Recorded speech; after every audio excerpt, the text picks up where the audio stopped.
It was supposed to be our anniversary. 7 years of marriage, the kind of night you dress sharp, order the expensive bottle, pretend life is perfect.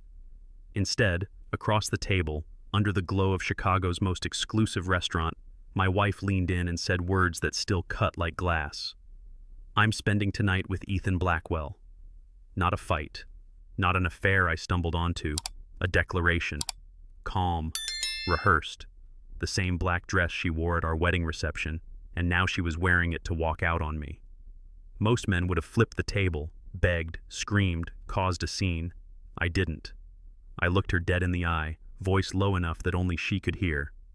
"If you walk out that door, everything changes." She smiled like it was nothing, and then she stood. That was the last night I ever saw my marriage as real.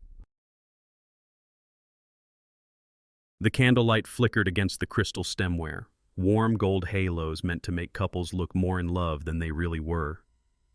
Across from me, Lauren's black dress absorbed the light, sharp and unforgiving, and in that instant it wasn't fabric anymore. It was a blade.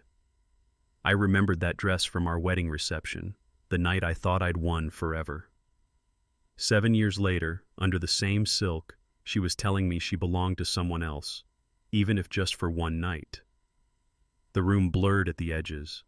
Waiters glided between tables carrying plates like works of art, oblivious to the way mine had just shattered.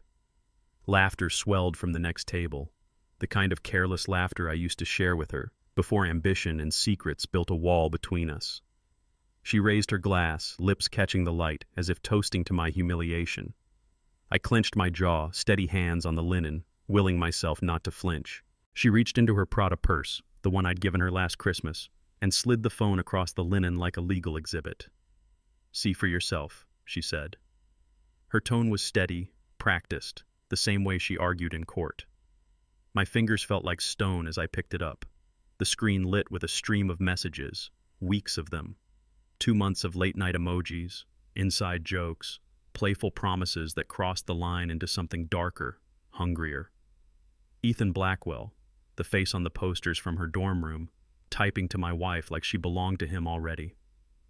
"Can't stop thinking about that gala, your laugh, your dress." Her reply, 7 years married, and he still doesn't look at me the way you do." Each line I scrolled was another crack in the life I thought was ours. My stomach turned.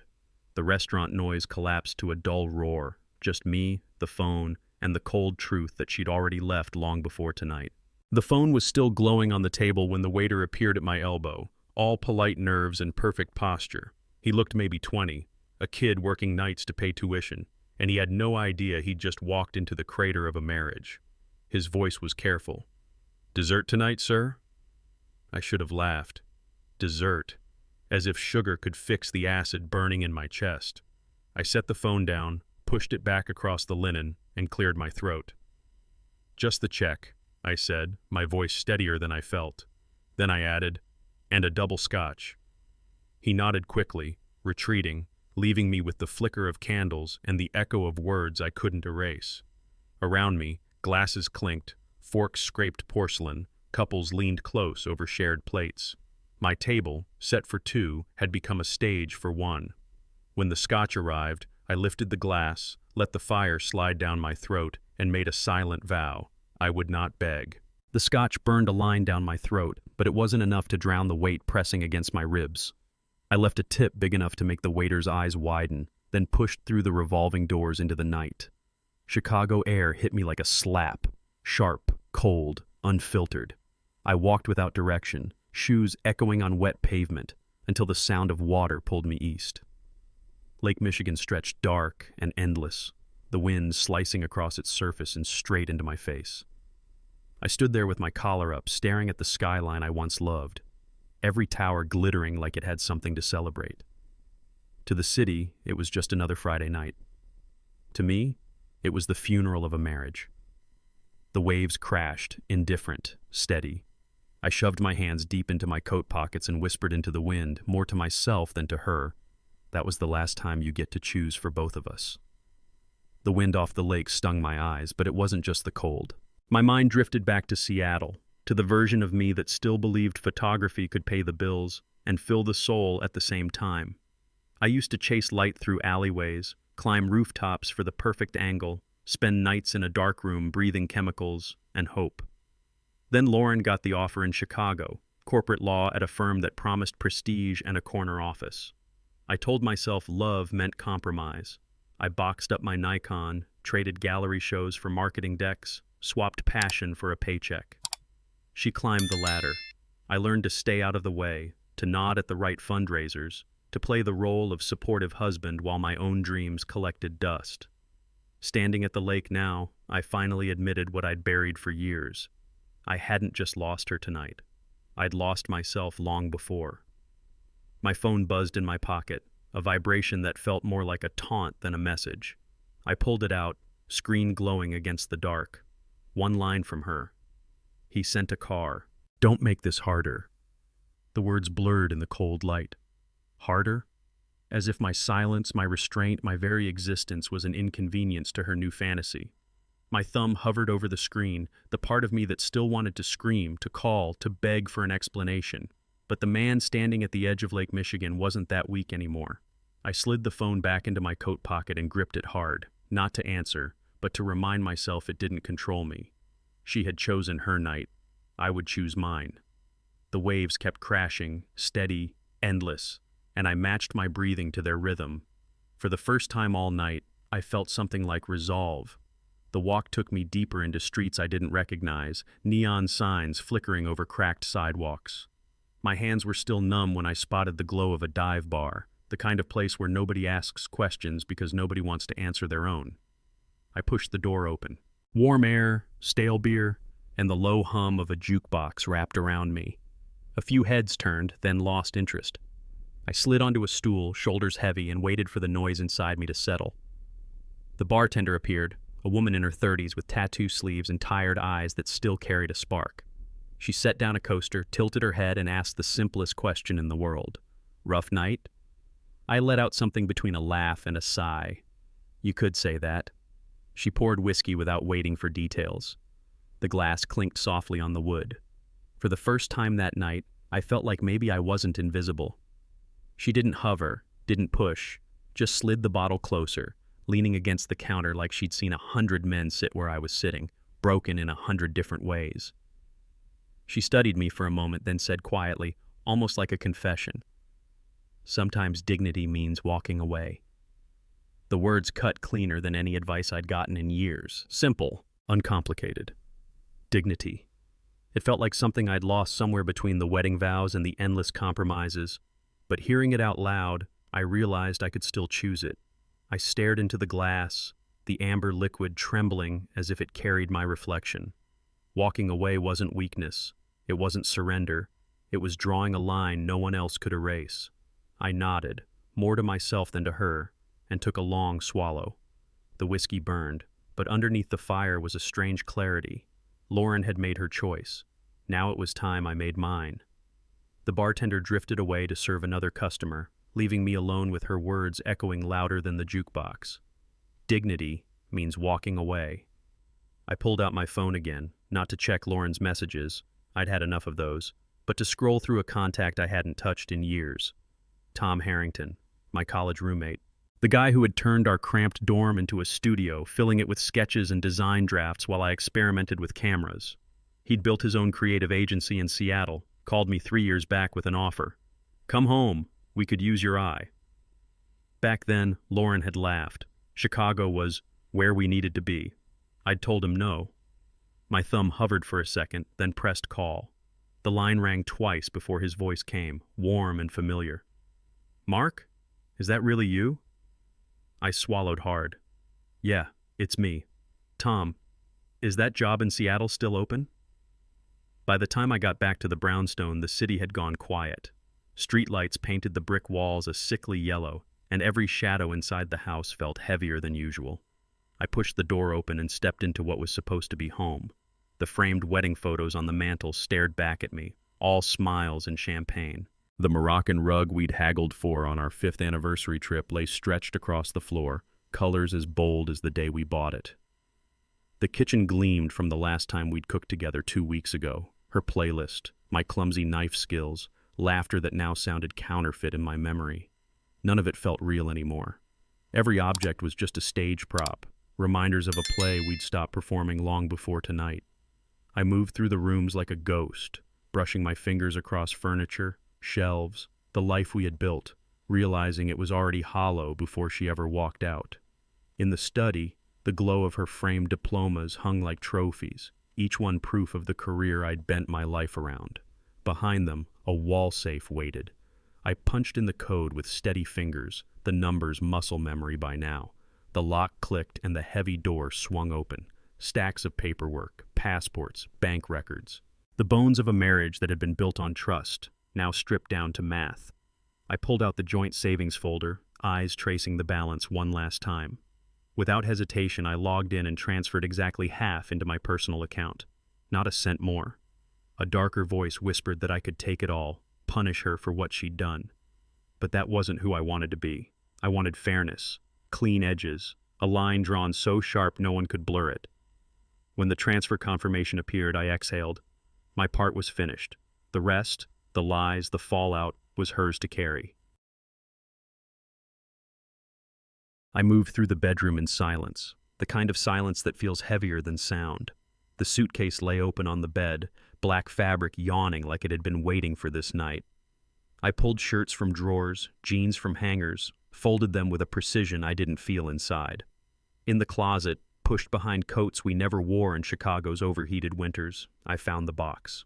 Dust clung to its edges. Inside lay my Nikon, scarred but still solid, and the portfolio I'd built before law firms and fundraisers took over our calendar. Pages of photographs stared back at me. Street corners at dusk, faces of strangers caught in honest light, a younger me who believed in something. I slid the Nikon into the bag, tucked the portfolio beneath my clothes.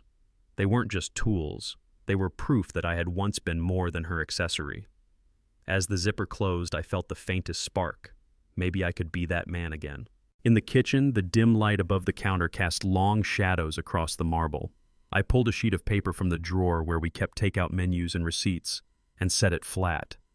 My hand didn't tremble as I uncapped the pen. The words came without hesitation. You made your choice. Now it's my turn. Don't try to contact me. My lawyer will be in touch. I read it once, slid the page to the center of the counter, and weighed it down with the Cartier watch box I'd saved 3 years to buy for her. It felt poetic, her prized possession holding down the truth she didn't want to face. I looked around one last time, the fridge covered in vacation magnets, the vase of roses wilting in the corner, the echo of a life already gone. Then I turned off the light, leaving the note behind like a verdict. Dawn broke over Chicago in pale streaks of pink and gray, the kind of sky that makes the city look softer than it is. I stood on the sidewalk with 2 suitcases and my camera bag, breath clouding in the cold air. Behind me, the brownstone loomed, windows dark, silent as a mausoleum. I loaded the bags into the trunk, every thud of luggage against metal sounding like a gavel. I didn't slam the lid, didn't curse, didn't cry, just slid behind the wheel, hands steady on the leather, the engine rumbling beneath me. The streets were still half asleep, but traffic lights blinked their silent authority. I drove west, past the skyline that had once dazzled me, past the places where we'd pretended to be happy.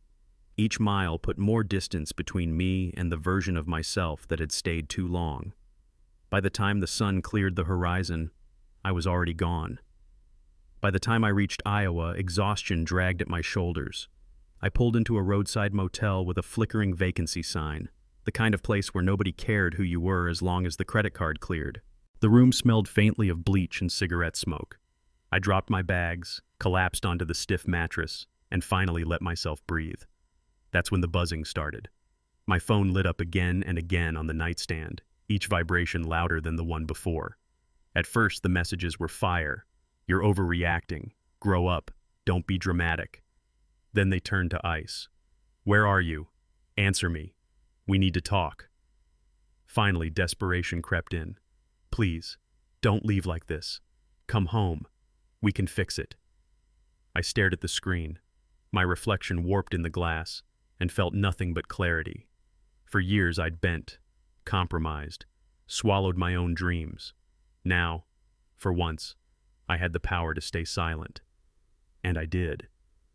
2 days later, the plains of Montana stretched endless and pale beneath a sky so wide it swallowed thought.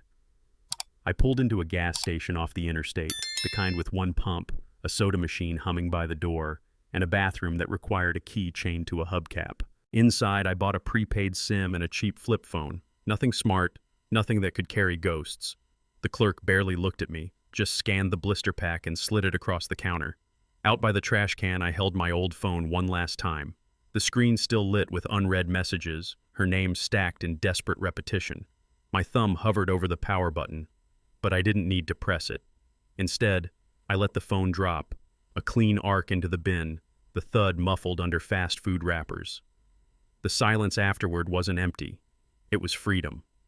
For the first time in years, I felt untethered. Seattle greeted me with rain. Not the sudden Midwest kind that pounds and vanishes, but a steady gray curtain that felt almost deliberate. I carried my bags into the loft Tom had arranged, a minimalist space on Capitol Hill, bare wood floors, tall windows fogged with salt air drifting in from the sound. The place smelled of coffee grounds and ocean mist. No framed photos, no curated decor, no trace of a life shared with anyone else. Just walls, light, and silence. And for the first time in weeks, silence didn't feel like punishment. It felt like a blank page. I set my suitcase by the wall, unzipped the Nikon, and placed it on the counter. The rain tapped against the glass, steady and patient. I breathed it in, the damp air, the faint tang of sea salt, and felt something loosen in my chest. Chicago was behind me. Whatever came next would be mine alone to shape. Tom met me the next morning with the same grin he'd worn back in college, only now it came with gray at the temples and the confidence of a man who'd built something real. He clapped me on the back and led me through the doors of Harrington Visual, a converted warehouse humming with energy. Drafting tables, glowing monitors, people bent over sketches and screens, the air alive with the kind of creative tension I hadn't felt in years. "Your desk's over here," Tom said, guiding me to a window that spilled soft daylight across the floorboards. "Best light in the house. Figured you'd appreciate it." I rested my Nikon on the surface, the lens catching a shard of morning sun. Around me, the team barely looked up. They were too busy building visions of their own. And for the first time since I'd left Chicago, I didn't feel like a ghost. I felt like maybe I had a place again. Tom didn't waste time easing me in. "We've got a local sustainable clothing brand that needs a fresh campaign," he said, dropping a folder on my desk. "Take a look, see what your eye catches." I flipped through their existing material. Flat, lifeless shots of fabric draped on mannequins, models staring blankly into space. It was sterile, safe, and forgettable. My hands itched for the camera. By the afternoon, I was out on Capitol Hill, chasing light between rain showers, capturing real people on the street wearing the clothes. A barista steaming lattes, a cyclist locking up his bike, a student leaning against a graffiti wall. The city became my studio again, every corner alive with possibility. When I uploaded the shots that night, something sparked in me I thought was gone. The compositions weren't perfect, but the pulse was there, the old hunger. For the first time in years, I looked at my own work and felt proud. Seattle became my classroom, my therapy, and my proof of life. I carried the Nikon everywhere, chasing whatever the city gave me. At Pike Place Market, I caught the moment a salmon arced through the mist, a blur of silver against the morning fog. The fishmongers shouted and laughed, their voices echoing like church bells in a cathedral of steel and salt. In Pioneer Square, gas lamps glowed amber against wet brick, turning puddles into little pools of fire. I crouched low, framing reflections of strangers hurrying past, their umbrellas blooming like dark flowers. On the waterfront, the ferries cut across the Sound, their wakes slicing white lines through gray water, gulls suspended in the spray. Each frame pulled me further from Chicago, from Lauren, from the weight of a life I'd abandoned. For the first time in years, I wasn't documenting someone else's dream. I was reclaiming mine. One rainy evening, I ducked under an awning near 3rd Avenue and found myself talking to a man named Clarence. His jacket was torn, his shoes 2 sizes too big, but his posture carried a quiet dignity. I asked if I could take his portrait, and he nodded once, straightening his collar. That single frame opened a floodgate. I began seeking out those the city hurried past, the men at shelter doors, the women clutching grocery bags like armor, the kids drawing on damp cardboard with stubby pencils. I shot each portrait in natural light, no theatrics, no manipulation. I called the series Dignity Over Pity. Every click of the shutter reminded me these weren't objects of charity but people with stories, laughter, heartbreak, and pride. When I printed the first set and pinned them on the studio wall, Tom stood beside me, silent for a long time. Finally, he said, This is you again." The portraits had barely begun to circulate when my phone buzzed with a number I didn't recognize. "Mark Donovan?" a clipped voice asked. "This is Valerie Chen. I'm an attorney in Seattle. You've just been served." By evening, I was staring at the papers spread across my kitchen table. Emily wasn't just contesting the divorce, she was demanding alimony. Alimony, despite the fact she pulled in 3 times my salary as a corporate lawyer. The petition accused me of abandonment, of destabilizing her life, of taking assets that weren't mine. Valerie met me at a downtown cafe the next morning. She was sharp-eyed, mid-40s, with the calm of someone who'd seen every trick in the book. "They're painting you as reckless, unstable. We need to counter with documentation, bank transfers, proof of equal division." I slid the folder across the table. Statements, receipts, the note I'd left behind. Valerie scanned, then looked up. "Good. You're not just defending yourself, you're holding the line." Valerie leaned across the cafe table, her pen tapping against the legal papers. "We can settle quickly, give her something, make it go away, or we can fight." I thought of Emily's face that night in Chicago, calm as she announced she was leaving for another man. The arrogance of believing I'd just wait, accept, forgive. The months of messages I'd uncovered, the evidence tucked neatly in my files, my jaw tightened. Fight everything. Valerie's eyes flickered with approval. "That's going to be ugly. She'll come after your reputation, your finances, maybe even your family." "I've already lost everything once," I said, voice steady. "I'm not losing myself again." 2 weeks later, I stood in a sterile courtroom, the seal of the state of Illinois hanging above the bench. Emily sat across the aisle in another black dress, her lawyer whispering in her ear. She looked polished, untouchable, until the clerk read my response. Full contestation. Her eyes widened. For the first time, she realized I wasn't playing by her script anymore. The courtroom smelled of disinfectant and old paper. Emily sat upright, hands folded, her lawyer launching into a polished monologue. My client never actually acted on anything. The so-called affair was a hypothetical discussion, a moment of weakness taken out of context. I didn't flinch. Valerie rose, sliding a binder across to the judge. "Exhibit A." The screen lit up with Emily's own words, projected larger than life. "Counting the hours until you're in my hotel room. Bring the wine, I'll bring the dress." Gasps rippled through the benches. Emily's composure cracked, a twitch in her jaw as the judge adjusted his glasses. "Hypothetical?" Valerie's voice was cool as steel. "These messages span 2 months. Explicit. Coordinated. That is not theory. That is intent." I watched Emily shift in her seat, her lawyer fumbling with papers. For the first time, the courtroom wasn't my cage, it was hers, and the evidence was a mirror she couldn't escape. After the hearing, my chest felt like it carried 1,000 pounds of lead. Emily's lawyer had pivoted hard, painting me as unstable, claiming my sudden departure proved emotional volatility. I knew it was theater, but it still clung to me like smoke. So I found a different kind of stage. A dingy boxing gym on the south side of Seattle. The place smelled of leather, sweat, and old liniment. Perfect. I wrapped my hands, slipped on the gloves, and stepped into the ring with a heavy bag.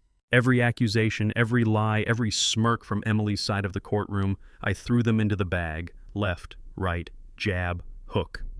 The leather groaned, chains rattling overhead. Sweat poured down my temples, burning my eyes. My lungs screamed, but I didn't stop. Out here, there were no judges, no lawyers, no distorted narratives, just me, my fists, and silence between punches. I didn't need to scream anymore. The bag absorbed it all. The gym burned the anger out of me, but I needed something to build with, not just destroy. That's when I enrolled in an advanced course in photography and digital design at a community college in Seattle. Walking into the classroom that first night, I felt older than most of the students, but not out of place. They carried MacBooks and mirrorless cameras. I carried a battered Nikon and a notebook. The instructor, a wiry woman named Carla, talked about light theory, digital manipulation, and storytelling through composition. When she critiqued my first assignment, a moody street shot of Pike Place under rain, she paused. "You've still got film instincts," she said, "but that's good. You see differently. We'll build on that." For weeks I soaked it in.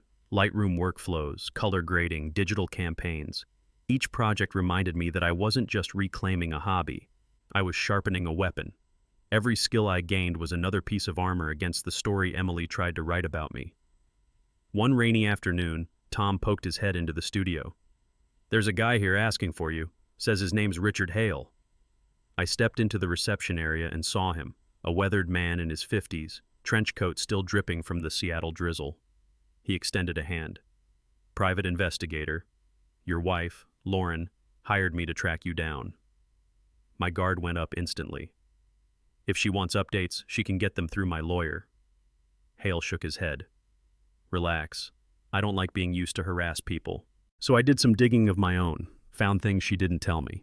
He slid a folder across the counter. Inside were photos, texts, timelines, evidence of other affairs, a senior partner at her firm, a so-called client in New York, affairs that had nothing to do with Ethan Blackwell. He leaned closer. "She tried to weaponize me against you. Instead, I'm giving you ammo, free of charge." For the first time in months, I smiled without bitterness. Valerie flipped through Richard Hale's folder, her lips curling into something between satisfaction and disbelief. "She handed me accusations of abandonment," she said, tapping the stack. "And here we have a timeline of affairs that predates everything she's claimed. This isn't just leverage, it's a wrecking ball." At the next hearing, Valerie moved with surgical precision. She presented Hale's documentation to the judge. Emails with subject lines no one could mistake, hotel receipts paid in cash, photos of Lauren with a senior partner from her firm. The courtroom fell silent except for the shuffle of papers. Her attorney tried to object, sputtering about irrelevance and privacy, but the judge wasn't buying it. The demand for alimony collapsed on the spot. The claim of abandonment was dismissed with prejudice. I sat at the defense table, hands folded, watching the fortress she had built crumble brick by brick. For the first time, the legal battlefield wasn't hers. It was level ground. The ink on the judge's dismissal wasn't even dry before Lauren shifted the battlefield. That night, my mom called me from Oregon, her voice trembling. "Mark, are you all right? Emily says you've been unstable, that you disappeared, that you're dangerous to yourself." I closed my eyes, the ache settling deep in my chest. "Mom, listen to me. I'm fine. Better than I've been in years. She's lying because she's losing." But Lauren wasn't done. A week later, Tom pulled me into his office at Harrington Visual. "We got some troubling emails," he said, his expression tight. "From your ex. She's telling clients you're unstable, that you abandoned her, that you're a liability." I felt my fists clench, the boxing gym reflex sparking again. Tom leaned forward. "I don't believe her. But one of our clients got spooked. We lost a small account." Her war had left the courtroom. Now she was trying to torch the ground I was rebuilding on. Valerie listened as I laid out everything. The late-night calls to my parents, the smear emails to clients, the contract we'd just lost. She didn't even blink. "Then we stop playing defense," she said, sliding a fresh legal pad toward me. "We file a countersuit. Defamation, intentional interference with business relationships. We make her answer for every word she's weaponized." I felt a strange calm settle over me. For months she'd dragged me through her storm. Now I had a chance to throw lightning back. "Do it," I said. 2 days later, Valerie filed the paperwork. When Lauren's attorney opened the packet in court, I saw the color drain from his face. This wasn't just about alimony anymore. It was about damages, reputation, money she couldn't afford to lose. For the first time since that night in Chicago, I wasn't just reacting. I was taking ground back, inch by inch. And Lauren finally knew the battlefield wasn't hers alone. The countersuit hit like a hammer. Valerie told me we had leverage now, and for the first time, I believed her. A week later, her tone was almost amused as she slid an email across my desk. Her attorney wants to talk settlement. Lauren's proposal was simple. She would drop all claims, alimony, abandonment, reputational smears, if I withdrew the countersuit. No payout, no damages, just a clean break. I stared at the screen, remembering her walking out of that Chicago restaurant like she was stepping into a fantasy. Remembering the courtroom lies, the calls to my parents, the emails that nearly cost me clients.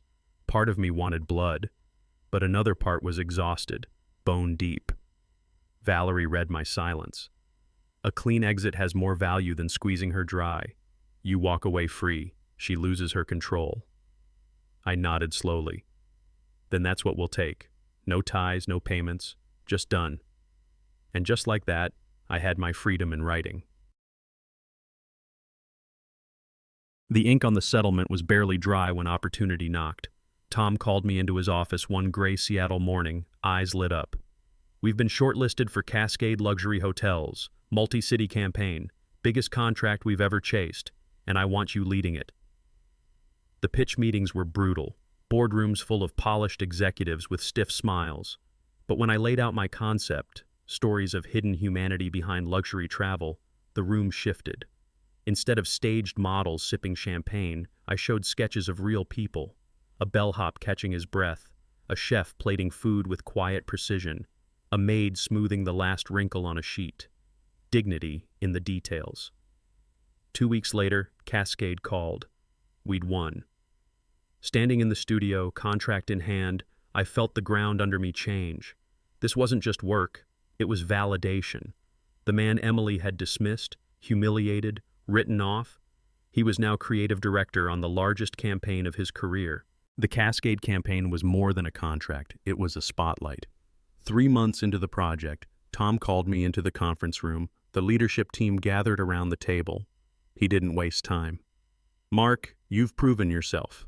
You took a dream pitch and turned it into the biggest win this studio has ever had. Effective today, we're naming you creative director. For a second, I couldn't speak. The title sounded heavy but not crushing, more like armor finally fitted to my frame. The team applauded, and I caught my reflection in the glass wall, not the abandoned husband from Chicago, but a man building again. That night, I walked home through the drizzle, promotion letter folded in my jacket pocket. The neon signs bled into puddles, and for once the city didn't feel gray, it felt alive. Lauren had once told me I wasn't enough. Seattle was proving her wrong. One campaign, one frame, one step at a time. When the gallery in Belltown agreed to host my Dignity Over Pity series, I expected a handful of visitors and polite nods. Instead, opening night was standing room only. People pressed shoulder to shoulder, eyes fixed on the portraits. Clarence with his worn jacket, Maria clutching her grocery bag, the boy sketching on damp cardboard. I stood quietly in a corner as strangers wiped their eyes, whispering about the humanity in the images. One woman approached me, hand trembling. "You didn't just photograph them," she said. "You gave them back their faces." A week later, I got the call. The City Arts Council wanted to award me a grant to expand the project across the West Coast, Portland, San Francisco, Los Angeles. A full regional series documenting lives most people tried not to see. For years, I'd compromised myself into invisibility. Now, my work was bringing the invisible into the light. After the opening week, the gallery owner asked to meet. I expected a quick handshake, maybe a polite thank you. Instead, Sophia Martinez walked toward me with the kind of presence that filled the room without trying. Dark eyes, sharp wit in her smile, and the calm confidence of someone who had seen too many artists come and go. "You're Donovan," she said, extending her hand. "The portraits are extraordinary, not just technically, there's empathy in them. You see people the way most photographers don't." I shrugged, awkward. "I just try to show them as they are. Dignity, not pity." Sophia studied me for a beat, then nodded. "That's exactly why they work. You should know, the council grant wasn't my only call. I want to feature your work in a group show next month. Theme, urban alienation. You'd be a perfect anchor." Her words landed heavier than any verdict in court. For the first time in years, someone saw not my failure, but my voice. Sophia's group show came with a challenge: urban alienation. She wanted me to capture the quiet loneliness of a city where everyone is connected digitally, yet no one looks at each other. So I started riding late-night buses and wandering through co-working spaces after hours. Everywhere, faces were lit not by lamps or streetlights, but by the cold blue glow of screens. A man hunched over a laptop in a diner, headphones sealing him off from the world. A young woman scrolling her phone under a street lamp, her reflection fractured in the rain-soaked sidewalk. A tech worker in a glass tower, staring blankly at 3 monitors while the skyline behind him dissolved into mist.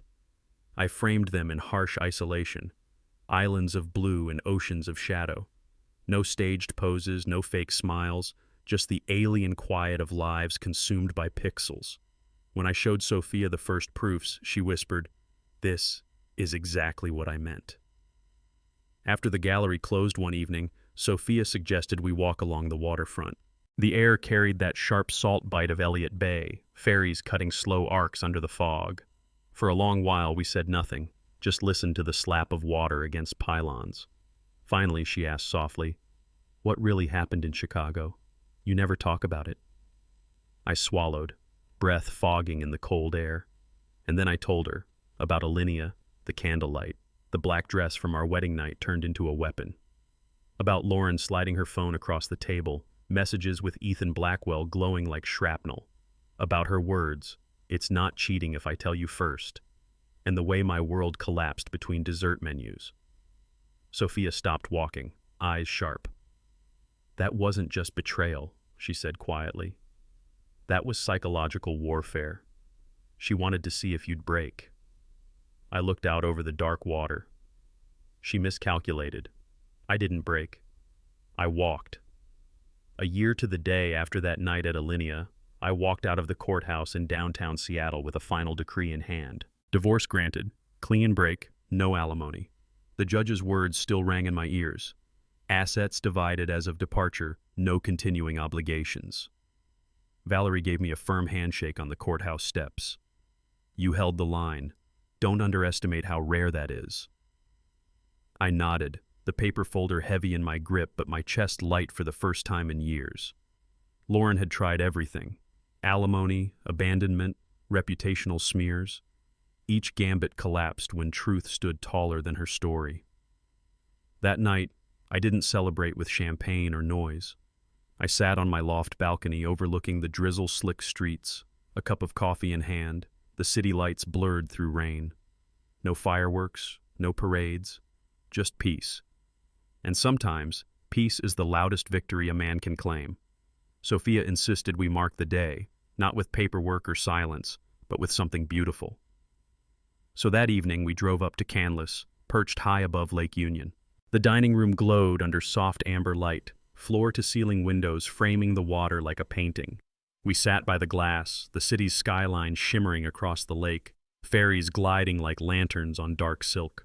Sophia raised her glass of Pinot Noir. "To clean slates," she said, eyes steady on mine. I lifted mine, the weight of the past year easing with every heartbeat. And to finding the right company to share them with. For the first time in a long time, I felt more than relief. I felt present. The waiter brought scallops, plated like art, and we laughed when Sophia smuggled a photo on her phone, breaking the hushed elegance of the room. Outside, Lake Union mirrored the lights of Seattle. Inside, I finally saw myself reflected in someone's eyes without compromise. The months rolled forward, and life didn't just settle. It bloomed.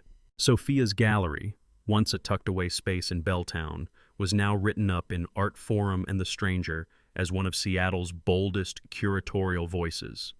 Her knack for spotting raw talent brought crowds every opening night, and I often found myself standing in the back, proud just to watch her command a room. Meanwhile, Harrington Visual was no longer just a design studio. It was climbing into the national conversation. After the Cascade Hotels campaign broke, inquiries poured in. I was flying out to pitch, signing contracts that once felt unreachable, and overseeing a team that trusted my vision. Sometimes, on late nights at the loft, Sophia and I would compare notes, her artists, my clients. Different worlds, but both driven by story, by truth. For the first time since Chicago, I wasn't surviving. I was rising, and the world was beginning to notice. One rainy Monday morning, as Sophia prepped for another gallery opening, my inbox lit up with an unexpected subject line. Publishing inquiry, art book proposal. The email was from a New York publisher who had seen my Dignity Over Pity series and the subsequent Urban Alienation work. They wanted to curate a coffee table book, combining both projects into a narrative of America's unseen lives, homeless, overconnected, and overlooked. The proposal wasn't just pages and ink. It came with a promotional tour across major cities: Los Angeles, San Francisco, Portland, New York, and Chicago. Chicago. The word made my chest tighten. It wasn't just a stop on a map. It was the battlefield where everything had shattered. Sophia read over my shoulder, her hand slipping onto mine. "You can do this," she said softly. "Not as the man who left, but as the man who rebuilt." For the first time, I wondered if returning wasn't punishment, but closure. The tour was mapped out: Los Angeles first, then San Francisco, Portland, New York, and finally Chicago. Each stop was a blur of signing tables, gallery talks, and handshakes with strangers who saw pieces of themselves in my work. I should have been riding the high, but every time I glanced at the itinerary, that last city weighed heavier. One night in New York, after the crowd thinned and we walked back to the hotel, Sophia slipped her hand into mine. "You're dreading it, aren't you?" I exhaled, staring at the taxis streaking past in the rain. Chicago isn't just a city. It's the graveyard where I buried everything. Sophia stopped, tugging me gently to face her. "Then maybe it's time to go back. Not to relive it, but to close it. You've already rebuilt. Now you can choose how the story ends." Her words landed like truth I hadn't wanted to admit. Maybe returning wasn't a wound. It was the stitch. The Chicago leg of the tour was scheduled for a gallery in River North, just blocks from the brownstone where I'd once lived. The city's skyline greeted me like an old wound dressed in glass and steel. Opening night was a blur of familiar Midwestern accents, flashes from cameras and polite applause. I scanned the crowd more than I should have, half hoping, half dreading a glimpse of blonde hair I once knew too well. She never appeared. But later, over dinner with Sophia at a quiet bistro, my phone buzzed with an unknown number. I almost ignored it, until I saw the name. Lauren. The message was short. "Saw the article in the Tribune. Congratulations. If you're still in town, coffee?" I stared at the screen for a long moment. Then I set it face down on the table and told Sophia, "Pass." The clean break wasn't just on paper anymore. It was a choice I was finally strong enough to make. The Plaza Hotel in New York glittered like a cathedral to ambition. Chandeliers blazed, velvet curtains hushed the walls, and the ballroom swelled with the voices of advertising's elite.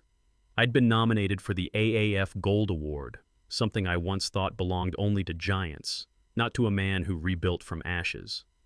Michael clapped me on the shoulder, his tuxedo a shade too loud, but his pride genuine. "Win or lose, Mark, you've already put Harrington Visual on the map." Sophia stood beside me in an emerald dress, her hand warm in mine, grounding me against the swirl of tuxedos and champagne flutes. Then the crowd shifted, and my breath caught. Across the room, in another black dress, was Lauren, her arm linked with a silver-haired man I didn't recognize. For a moment, our eyes locked, hers widening, faltering, then hardening back into that mask I once knew. The past had followed me here. But tonight, I wasn't the same man she left in Chicago. The ballroom dimmed, leaving only a golden wash across the stage. My name echoed through the speakers.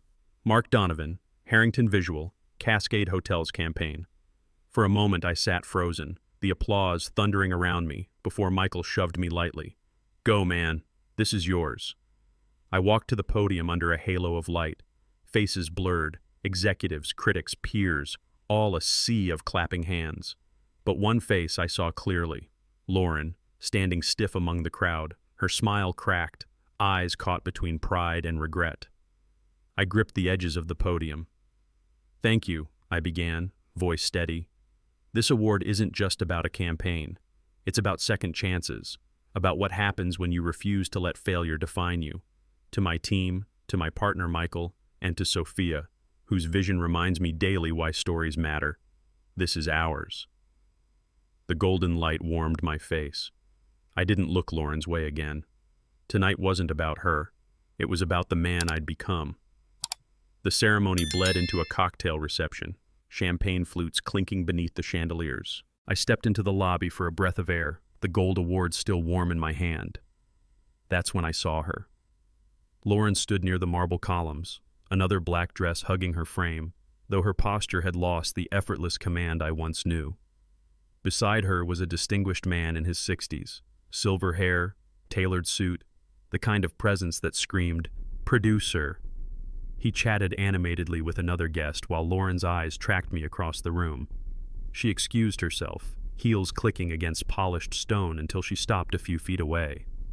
"Congratulations, Mark," she said, voice steady but her fingers twisting the stem of her glass. I nodded once. "Thank you." She gestured toward the man still talking by the bar. "Richard, senior producer at Westbrook Studios." The irony wasn't lost on me, her chasing another orbit around the same fantasy that broke us.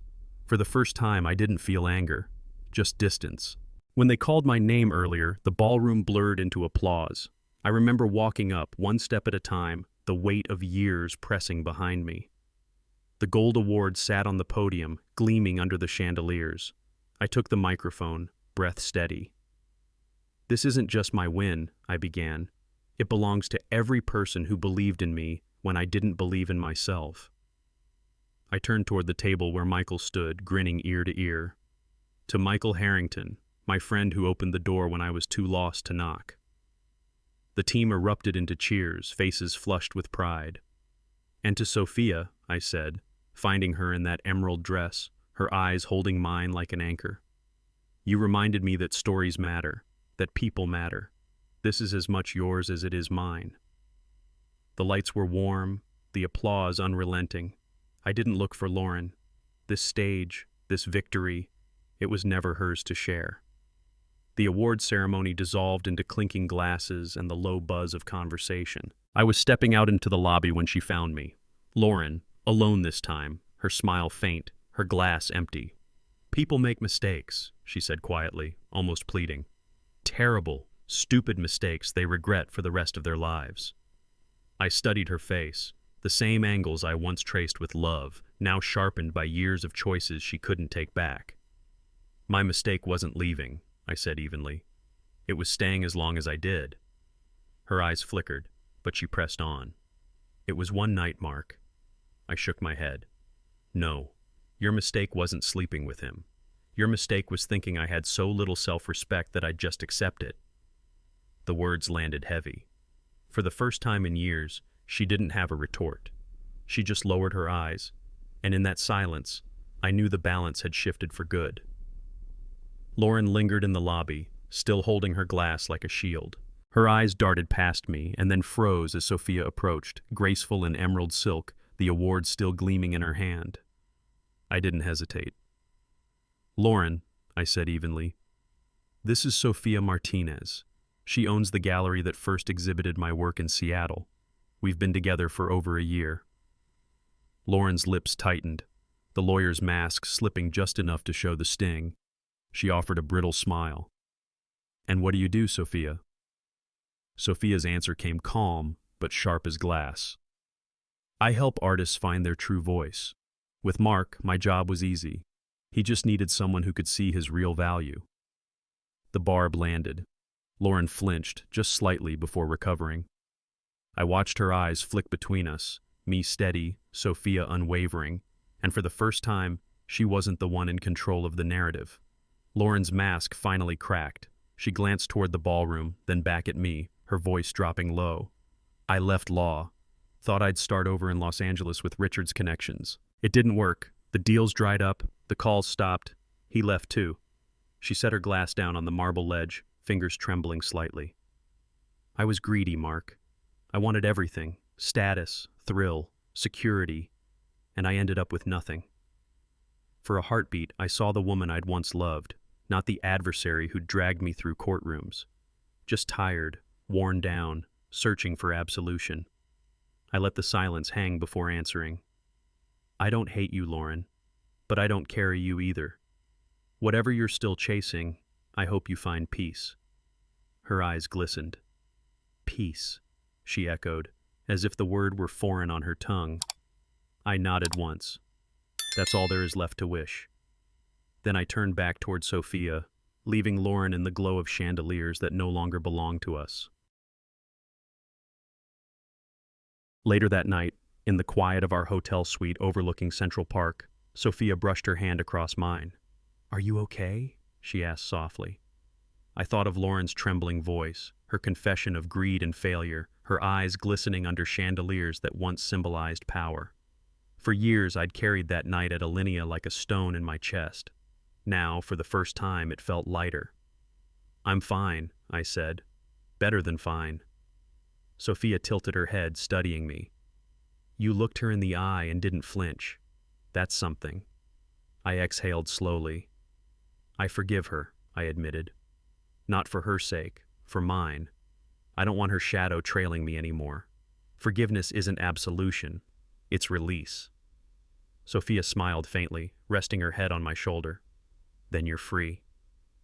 The city hummed outside, headlights cutting through the night, but inside, I felt the stillness of closure. The war was finally over, and I'd walked away whole.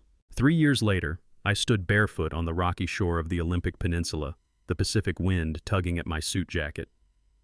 The ceremony was small, just family, a handful of close friends, and Michael standing at my side as best man.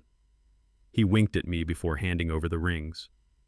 Sophia walked toward me across the driftwood-lined path, her dress simple but luminous, the veil catching sunlight like sea spray.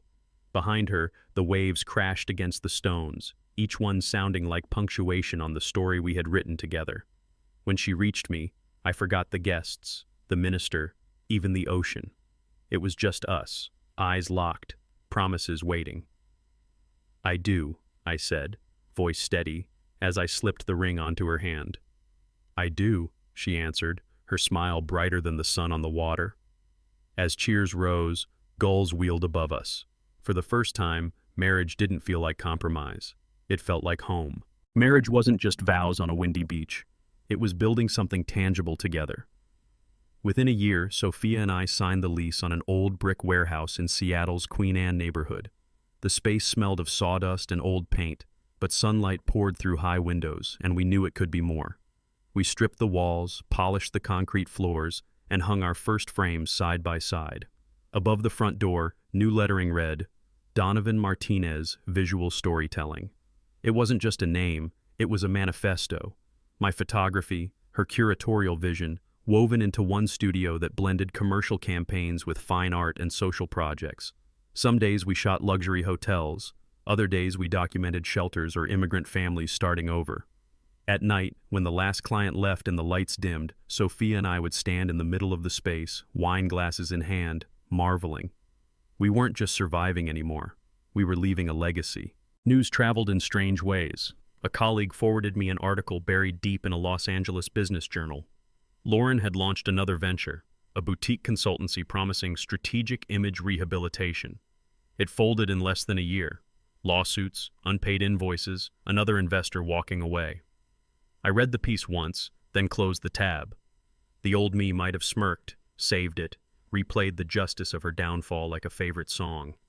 But standing in our Craftsman home in Seattle, Sophia humming softly as she painted the spare room a pale yellow, I felt nothing. Not glee, not vengeance, just distance. Failure wasn't my currency anymore. Peace was. I'd built too much, fought too hard, to waste even a breath measuring my life against hers. I whispered into the quiet room, almost to myself. I don't need her to lose for me to win. And for the first time, I believed it. The spare room we painted pale yellow slowly transformed into something more. A crib arrived in flat-packed boxes, Sophia arranging the pieces while I fumbled with the Allen key. The name came easily, Lily. Somehow we both knew it was right. One evening as she rested on the couch, her hand cupping the small curve of her belly, I asked the question that had haunted me for years. Do you ever think I should have stayed? Do you regret walking away from Chicago with me? Sophia smiled, tired but certain. Not for a second. Everything that mattered started the moment you left. I looked at her, at the woman who had seen me when I was nothing but smoke and rubble, and felt my throat tighten. I don't regret it either, I said softly. Not 1 mile, not one night. Chicago was the ending. This is the beginning. Her fingers squeezed mine, and Lily kicked as if to agree. The day should have been only about Lily. We'd just brought her home from the hospital, her cries soft and uncertain in the night air. I was still learning how to swaddle her properly when my laptop chimed. A new email from Sarah, an old college friend who still lived in Chicago. The subject line froze me. Thought you should know. Her message was short, almost clinical. Lauren was in a car accident on Lakeshore Drive. ICU. Condition critical. I wasn't sure if you'd want to know, but I thought you deserved the choice. I sat there in the nursery, rocking chair creaking beneath me, Lily bundled against my chest. For a moment, Chicago felt like it had reached across the miles, pulling me back into its storm. Sophia stepped in quietly, reading the lines on my face. What is it? I kissed Lily's forehead before answering. The past, I said softly. It just knocked again. I didn't get on a plane. Instead, while Lily slept in her crib, I sat at the desk and wrote a message that took longer than I expected. I hope you find peace. That's all I ever wanted for both of us. I hit send and closed the laptop. An hour later, my phone rang. The caller ID read a number I hadn't seen in years. I almost let it go to voicemail, but something made me answer. Her voice was faint, threaded with pain. Mark, I'm sorry for everything. Not just the betrayal, but for not seeing what I had until it was gone. I listened, eyes fixed on the baby monitor's soft glow. When she finished, I spoke quietly. I accept your apology, but understand, my forgiveness isn't a doorway back. It's a closure. For me. There was a pause, then a whispered, "Thank you." I ended the call, placed the phone face down, and finally felt the circle close. Eiley came into this world on a rare, clear Seattle morning, sunlight streaming through the hospital blinds like a benediction. I remember holding her for the first time, her tiny fingers curling instinctively around mine, and thinking the city itself had paused to welcome her. Sophia laughed through her tears, whispering, "She already has your stubborn grip." I couldn't stop staring, at them both, at this life that had grown out of ashes. Later that evening, as visitors filtered out and the room fell quiet, I sat by the window with Lily on my chest. Seattle's skyline glowed against the orange dusk, and I thought of that night in Chicago when everything splintered. If I'd swallowed my pride, if I'd stayed and endured humiliation, my life would have shrunk into a shadow of itself. Instead, walking away opened a path to this, warmth, light, and a daughter who would never know the weight of my silence, only the strength of my choice. 5 years later, I walked into a packed bookstore in downtown Seattle, my name printed bold across the banner. The Night I Walked Away, a memoir. Rows of faces waited, some strangers, some familiar, and among them stood Sarah, smiling gently, still the bridge between my old life and this new one. We hugged briefly, no words needed. The line of readers stretched long, each book sliding across the table, each signature another reminder that silence, once my shield, had become my voice. That night, I drove home through the rain, the streets shimmering under neon and headlights. Sophia met me at the door, Lily clinging to her leg, Max the dog bounding forward. I wrapped them all into my arms, breathing in the scent of home. Outside, Seattle rain tapped steady against the windows. She didn't break me. She freed me. And if you've ever chosen silence to protect your dignity, tell your story. The world needs to hear it.